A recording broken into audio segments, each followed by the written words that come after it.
Watuhumiwa 4 wa ujambazi wauawa na polisi mkoani Songwe baada ya kuvamia duka la simu na kumuua mlinzi wa duka hilo. Na katika michezo, Taifa Stars yafuzu hatua ya 16 bora ya michuano ya AFCON kufuatia kushika nafasi ya 3 kwenye kundi C ikitoka sare na Tunis.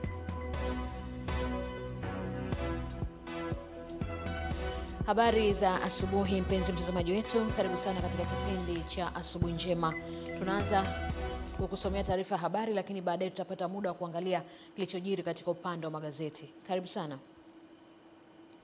Watu 4 waliotajwa kuwa watuhumiwa wa mauaji ya mlinzi wa duka la simu katika eneo la stendi kuu ya mjini Viwawa, kata ya Ichenzevya, wilaya ya Mbozi mkoani Songwe wamefariki dunia kwa majeraha baada ya kupigwa risasi na polisi waliokuwa wakiwafuatilia baada ya uvamizi na kufanya mauaji ya mlinzi huyo.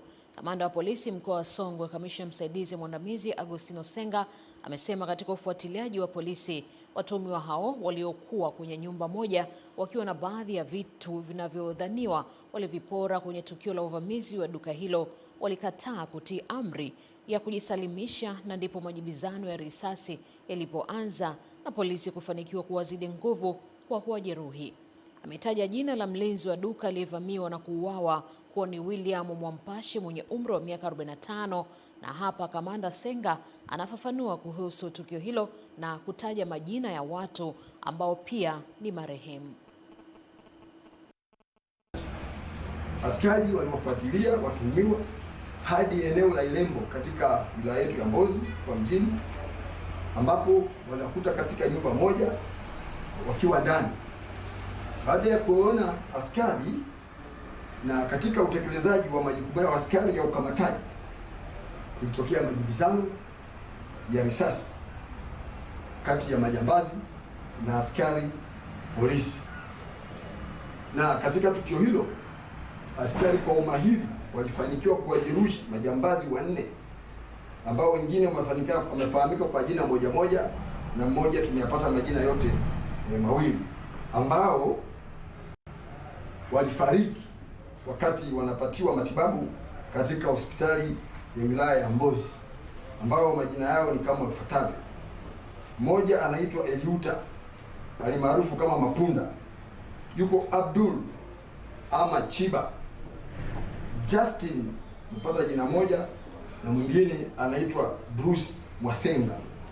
Wote ni watuhumiwa, ni majambazi ambao walishawahi kufungwa miaka 30 jela kwa makosa ya mauaji na unyang'anyi wa kutumia silaha katika mikoa ya Mbeya, Rukwa, Katavi na mkoa wetu huu wa Songwe. Jumuiya ya Maridhiano Tanzania JMAT imewataka Watanzania kulinda tunu ya amani ili kuendelea kutengeneza taifa lenye umoja, undugu na mshikamano unavyounda nia thabiti ya moyo wa uzalendo kwa maslahi mapana ya taifa. Henry Kavirondo anayo taarifa zaidi.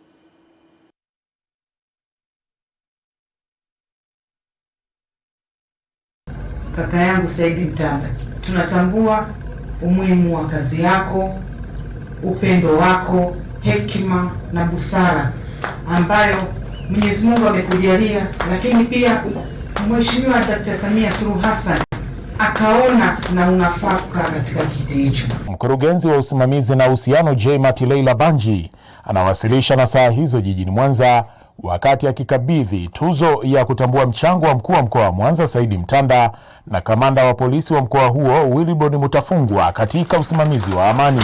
Wewe ndiye baba wa jumuiya hii kwa mkoa huu wa Mwanza.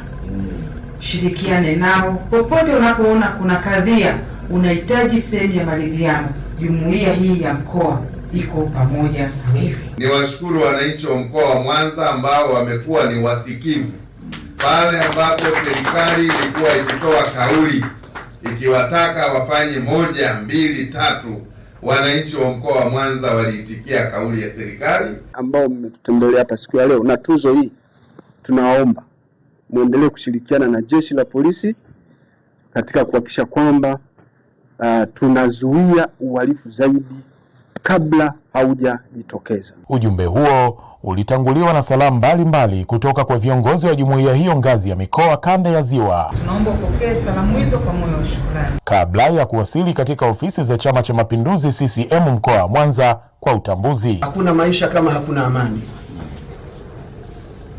Nilijifunza kwamba wadudu wanahitaji amani, si binadamu tu, wanyama wanahitaji amani. Tuombe tu ushirikiano, kuthaminiana, kuheshimiana. Serikali yetu ni sikivu, tutafanya nao kazi. Tunaibariki sana serikali yetu na kuiombea kila siku. Tanzania hatujawahi kupata mwanamke shupavu mwenye weledi wa kuwapenda wananchi wake kama Dr. Samia Suluhu Hassan. Tuendelee kumuombea. Kauli mbiu yenye mantiki iliyoongozwa na Jumuiya ya Maridhiano Tanzania JMAT, hakuna Tanzania nyingine baada ya hii, hivyo kila mwananchi anao wajibu wa kuwa mzalendo na kutunza amani iliyopo katika taifa. Henry Kavirondo, Channel 10, Mwanza.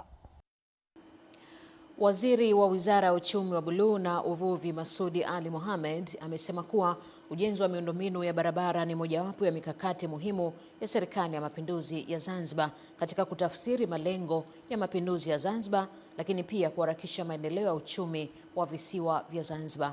Taarifa zaidi na mwanahabari wetu Masanja Mabula kutoka Pemba. Ni kauli ya Waziri wa Wizara ya Uchumi wa Buluu na Uvuvi Masudi Ali Mohamed aliyoitoa wakati wa ufunguzi wa barabara Penjewani mjini Kiuyu yenye urefu wa kilomita 2.27 ikiwa ni shamra ya kutimia miaka 62 ya Mapinduzi ya Zanzibar. Lakini leo kwa sababu tunazindua barabara, nichukue nafasi hii kuwaomba sana wananchi, hasa watakaotumia barabara hii, waitunze sana barabara hii, watunze miundombinu itakayowekwa kwenye barabara hii. Tukifanya hivyo itatusaidia leo, kesho na baadaye. Lakini tukianza kuitumia kwa matumizi yasiyokubalika, wahanga na waathirika wa kwanza tutakuwa ni sisi. Kaimu mkuu wa mkoa wa Kaskazini Pemba Rashidi Hadidi Rashidi na afisa mdhamini Wizara ya Ujenzi Ibrahimu Saleh Juma wamesema miradi ya ujenzi wa barabara inayotekelezwa na Serikali ya Mapinduzi ya Zanzibar ina mchango mkubwa katika kuharakisha maendeleo ya kiuchumi na kijamii. Tuna barabara kilomita 43.8 tayari zimeshatiwa lami katika mkoa wetu huu wa Kaskazini Pemba. Mheshimiwa, tuna barabara kilomita 30.87 ambazo tayari ziko mbioni kumaliza kutiwa lami katika mkoa huu wa Kaskazini Pemba. Lakini vile vile Mheshimiwa, tuna barabara kilomita 78 ambazo tayari zimeshawekwa kifusi na wakati wote zitakuwa katika daraja la pili la mwisho katika swala zima la kuweka lami katika maeneo haya. Milioni 1,313,191.5 sawa na fedha za Tanzania bilioni 3,282,978,775.28 za mradi huu zimetumika katika ujenzi wa barabara hii ya Penjewani mjini Kiuyu. Kuanzia ujenzi ulianza tarehe 5 Machi 2024 na kukamilika tarehe 22 Novemba 2025 kwa kiwango cha lami ya moto. Ni Masanja Mabula, Channel 10, Pemba, Zanzibar. Mkuu wa wilaya ya Arusha Joseph Mkude amezindua rasmi kampeni ya uelimishaji na uhamasishaji wa mpango wa bima ya afya kwa wote kwa jiji la Arusha, ambapo amesisitiza mpango huo ni nguzo muhimu katika kuimarisha na kuboresha utoaji wa huduma za afya nchini. Akizungumza wakati wa uzinduzi huo, Mkude amesema serikali imelenga kuhakikisha kila mwananchi anapata huduma bora za afya kwa uhakika na kwa gharama nafuu. Mheshimiwa Rais wa Jamhuri ya Muungano wa Tanzania ameona ni vema kuboresha hata huduma za afya kwa maana ya kuweka bima ya afya kwa wote. Tukaona mwaka huu usiishe, uwe ni mkakati wetu wa kwanza kuanza kutoa elimu ili kila mmoja elimu hiyo imfikie, labda tunaweza tukatatua changamoto. Tukaona ni muhimu leo tuanze kuizindua sisi Arusha ili watu waipate mapema. Tutakapoanza kutekeleza, kila mmoja anajua awe na bima ya afya. Tena imesema bima ya afya kwa wote. Kwa upande wa mfuko wa taifa wa bima ya afya NHIF umeeleza kwamba mwanachama wa mpango huo atanufaika na huduma mbalimbali zikiwemo kumwona daktari, kufanya vipimo, kulazwa hospitalini, kufanyiwa upasuaji pamoja na kupata dawa katika vituo vya kutoa huduma za afya vya serikali na vile vya binafsi vilizosajiliwa. Kutakuwa na kitita muhimu cha kuweza wananchi kuweza kuchangia. Wananchi wote ambao hawako kwenye mfumo rasmi wa ajira au wa uchangiaji, wao watachangia shilingi 150,000 kwa mwaka. Yaani kaya itachangia 150,000 kwa mwaka. Yaani yule mamalishe ama bodaboda ama mjasiriamali mwingine wa kawaida ama mwananchi mwingine ambaye mwenye uwezo na kipato atachangia 150,000 kwa mwaka. Hiyo itakuwa ni anatengeneza kaya yake, itamwezesha kumhudumia yeye mwananchi pamoja na familia yake, yani mume na mke na wategemezi wasiozidi 4. Madiwani pamoja na viongozi wa kata na mitaa wamehimizwa kushiriki kamilifu katika kutoa elimu kwa wananchi, wakisisitizwa kwamba mpango wa bima ya afya kwa wote unatarajia kuwa chachu ya kuboresha afya na ustawi wa jamii. Kuna baadhi ya watu wenye bima, ukienda unaambia hii haiko kwenye bima, hii haiko kwenye hiyo. Hebu jaribuni sana kukaa vizuri na kuondoa hizo kero ambazo ziko katika bima hii. Hapana, tusiendelee kuwaumiza wananchi hao. Maisha sisi wananchi, kwani tunaenda kuhamasika zaidi katika kulipia bima ya afya. Ni Novatus Makunga, Channel 10, Arusha. Mabinti wa dini ya Kiislamu mkoani Mbeya wametakiwa kuyaishi maadili ya Kiislamu pamoja na misingi ya dini hiyo ili kukabiliana na mmomonyoko wa maadili ambao umekithiri katika jamii na kusababisha ukiukwaji mkubwa wa sheria, mila na desturi za Mtanzania. Rai hiyo imetolewa na katibu wa jumuiya ya wazazi wa Chama cha Mapinduzi mkoa wa Mbeya, Amina Songoro, katika kongamano la mabinti wa dini ya Kiislamu kutoka vyuo mbalimbali mkoa wa Mbeya lenye lengo la kutoa mafundisho ya kidini na malezi ya watoto. Wewe kijana mwenye malengo, unataka ufanye kazi, uwe na mke, uwe na watoto, alafu leo unavunja amani, wewe malengo yako yatafanikiwa? Hivi ni kweli tunadai haki kwa kumwaga damu? Historia ya nchi hii haina historia ya kumwaga damu. Uhuru tu ulipatikana kwa mazungumzo. Kwa hiyo tunaweza tukaona vijana, kumbe chachu ni sisi watu wazima ovyo. Amesema mtu wa mada, tabia zinarithi. Endapo ulipokuwa binti, umekuwa kijana, una tabia mbaya, yaani ukizeeka zinazidi kuwa mbaya zaidi. Ndio maana tunakutana hapa, tuelimishane, tuambiane, tukumbushane. Sasa unaweza kukunyonga. Unaogopa kunyongwa, unaogopa kuvunjwa miguu au kutolewa macho. Wazazi sio rafiki. Wazazi hawatusikilizi. Wazazi wako kiamri zaidi kuliko kiupendo. Na hiyo ndio inasababisha watoto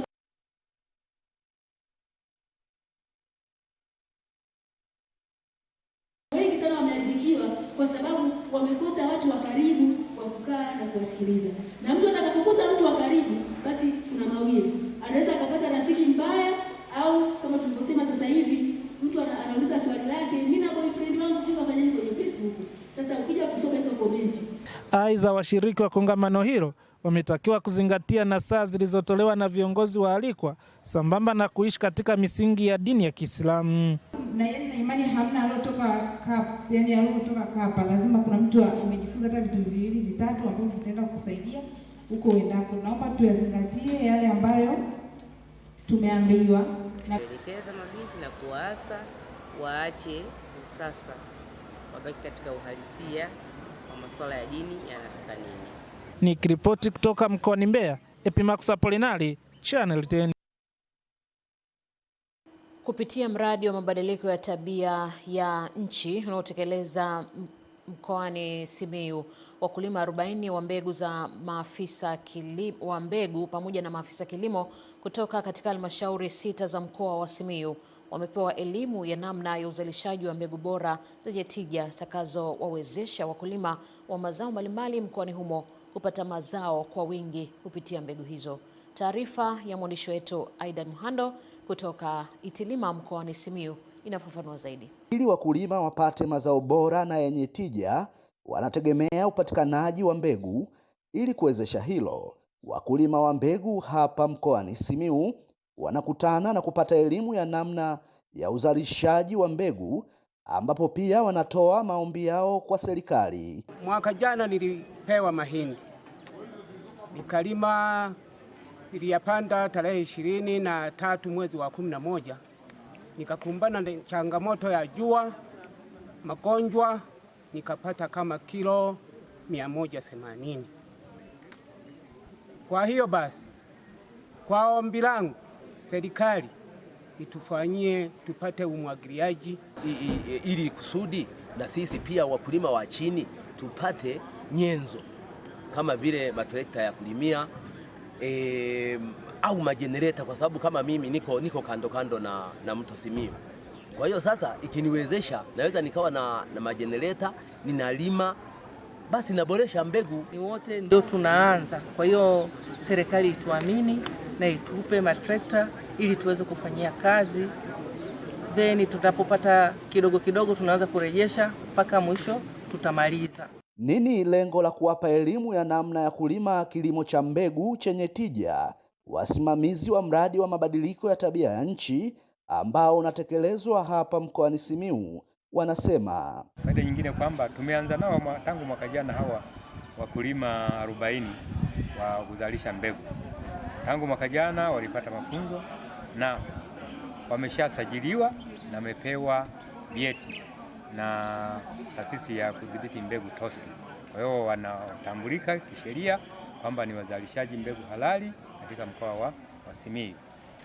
Train these farmers in how to produce seed, ways of how to prepare their farms in order to produce quality seed, but also supported them with the basic and pre-basic seed from which they can produce seed that can be used by farmers in order to grow food.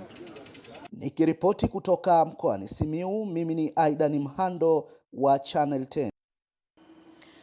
Halmashauri ya Manispaa ya Iringa imeanza utekelezaji wa mpango kabambe wa ujenzi wa jengo la kisasa la biashara kitega uchumi kwa gharama ya shilingi bilioni 1.8 ikiwa ni sehemu ya mkakati wake wa kuongeza fursa za kiuchumi. Clement Sanga huyu hapa ana undani wa hii taarifa kutoka huko Iringa. Akisoma taarifa ya mradi huo unaopaswa kukamilika katika kipindi cha mwaka mmoja, yani siku 365, mhandisi wa halmashauri ya Manispaa ya Iringa Rajabu Msangi amesema jengo hilo lenye ghorofa 2 litakuwa kichocheo kikubwa cha uchumi kwa wafanya biashara wadogo, wakati na wakubwa kutokana na usanifu wake wa kisasa. Kwa sehemu ya ghorofa ya chini kutakuwa na maduka 28, kutakuwa kuna supermarket, restaurant, pharmacy na huduma za kifedha kwa maana ATM za benki ya NMB, CRDB na NBC. Sisi kama wana Kitanzini, mradi huu utaenda kuwa chachu ya maendeleo katika watu wa Kitanzini na wafanyabiashara wa Kitanzini. Kama mnavyoelewa, kata yetu ni kata ya kibiashara, lakini tunashukuru kutoa jengo la kitega uchumi katika kata yetu. Tutaenda kuwasaidia wafanyabiashara waliopo katika kata yetu. Wananchi na wafanya biashara wenyewe wameupokeaje mradi huo? Pia kutakuwa na vijana wetu wanaobeba mizigo watapata ajira hapa. Kuna mabinti watataka kupata hata ajira za kufagia, kupiga deki maofisini. Pia nao watanufaika kwa kiasi kikubwa sana. Clement Sanga, Channel 10, Iringa. Asante Clement Sanga kwa taarifa hiyo. Mtazamaji, na sasa tugeukie habari za michezo na burudani. Taifa Stars ya timu ya taifa ya Tanzania, Taifa Stars, imeandika historia mpya katika michuano ya mataifa ya Afrika AFCON 2025 baada ya kufuzu hatua ya mtoano kwa mara ya kwanza tangu ilipoanza kushiriki mashindano hayo mwaka 1980. Tupate taarifa zaidi kutoka kwa mwanamichezo wetu. Taifa Stars imefanikiwa kufikia hatua hiyo baada ya kutoa sare ya bao 1-1 dhidi ya timu ya taifa ya Tunisia katika mchezo wa mwisho wa hatua ya makundi uliochezwa usiku wa jana katika uwanja wa Prince Abdullah jijini Rabat nchini Morocco. Katika mchezo huo, Tunisia ilikuwa ya kwanza kupata bao kupitia kwa mkwaju wa penalti uliopigwa kwa mafanikio na kiungo mshambuliaji Ismail Ghabi katika dakika 43 na kupelekea Stars kwenda mapumziko wakiwa nyuma kwa goli 1. Hata hivyo, Taifa Stars walirejea kwa kishindo na kwa nguvu kipindi cha pili, ambapo kiungo mshambuliaji Faisal Salum maarufu kwa jina la Fei Toto alifunga bao maridadi kwa shuti kali katika dakika 48 na kuirejesha timu mchezoni, bao lililowahakikishia Stars alama moja muhimu na ya thamani. Sare hiyo iliifanya Taifa Stars kufikisha jumla ya alama 2 za michezo mitatu ya hatua ya makundi na kufuzu kupitia kanuni ya best loser, ambapo imekuwa miongoni mwa timu 4 zilizokusanya alama nyingi zaidi katika timu zilizoshindwa kushika nafasi ya kwanza na ya pili katika hatua hiyo ya makundi. Mafanikio haya ni rekodi kubwa kwa soka la Tanzania, yakidhihirisha maendeleo na ushindani wa Taifa Stars katika jukwaa la kimataifa, huku yakiwapa mashabiki wa soka nchini sababu ya kujivunia na kuamini zaidi mustakabali wa timu ya taifa. Viva Tanzania, viva Taifa Stars. Mimi ni Jumaa Abdurrahmani na hii ni Channel 10. Asante Jumaa Abdurrahmani kwa habari hiyo ya michezo na burudani. Nami ninasema viva Taifa Stars, viva Tanzania kwa ushindi huo. Tumekamilisha taarifa yetu ya habari. Vipunde tutarudi tena kwa ajili ya kuangalia vichwa vya habari kwa baadhi ya magazeti yaliyotufikia mezani kwetu asubuhi ya leo.